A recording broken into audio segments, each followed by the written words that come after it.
రంగారెడ్డి జిల్లా షాద్నగర్ పట్టణంలో స్వచ్ఛదనం పచ్చదనం కార్యక్రమాల్లో భాగంగా అపశృతి చోటు చేసుకుంది. మధ్యాహ్న భోజనం సమయంలో మున్సిపాలిటీ వారు ఏర్పాటు చేసిన భోజనాన్ని తిన్న 13 మంది పారిశుద్ధ్య కార్మికులు అస్వస్థతకు గురయ్యారు. అస్వస్థతకు గురైన వాటిని వెంటనే ప్రభుత్వ కమ్యూనిటీ ఆసుపత్రికి తరలించారు. క్యాటరింగ్ కు ఆర్డర్ చేసి మున్సిపాలిటీ అధికారులు ఎప్పట్లాగే భోజనాలను తెప్పించారు. అయితే వారు భోజనం చేశాక వాంతులు విరేచనాలు అవుతుండటంతో కంగుతిన్నారు.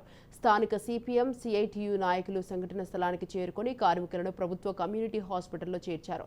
భోజనంలో ఏదైనా జరిగిందా లేక పచ్చదనం స్వచ్ఛదనంలో భాగంగా బ్లీచింగ్ పౌడర్ ఎక్కువగా చల్లడం పారిశుద్ధ్య కార్మికులు చేపట్టడం వల్ల కూడా కొంత పరిశుభ్రత లేకుండా ఏమైనా జరిగిందా అనే కోణంలో విచారణ చేస్తున్నామని మున్సిపల్ కమిషనర్ చీమ వెంకన్న తెలిపారు. భోజనం నాసిరకమని తెలిస్తే చర్యలు తీసుకుంటామని తెలిపారు.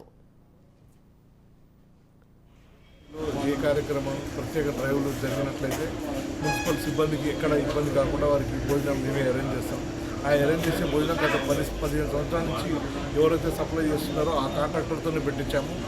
120 మంది దాకా భోజనం చేశారు. అందులో 7 మాత్రం కొంత వామిటింగ్ సెన్సేషన్ అనిపించడంతో వెంటనే వారిని హాస్పిటల్ తీసుకురావడం జరిగింది. అయితే డాక్టర్ని కనుక్కోగా డాక్టర్ గారు ఏమన్నారంటే వాళ్ళు ఇంతసేపు ఈ చెట్టు పిచ్చి మొక్కలు అవన్నీ పీకడం, దాంతోపాటు బ్లీచింగ్ పౌడర్ లాంటివి కూడా చల్లడం, సున్నం చల్లడంతో చేతులు సరిగా కడుక్కోకపోవడం వల్ల వారికి ఏమైనా వామిటింగ్ సెన్సేషన్ లాంటివి వచ్చి ఉండొచ్చు. ఏం కాదు అని చెప్పన్నారు. ఎట్లయితే ఎవరికైతే వామిటింగ్ అయిందో వారికి సెలెన్స్ పెట్టాము. వారందరూ బాగున్నారు.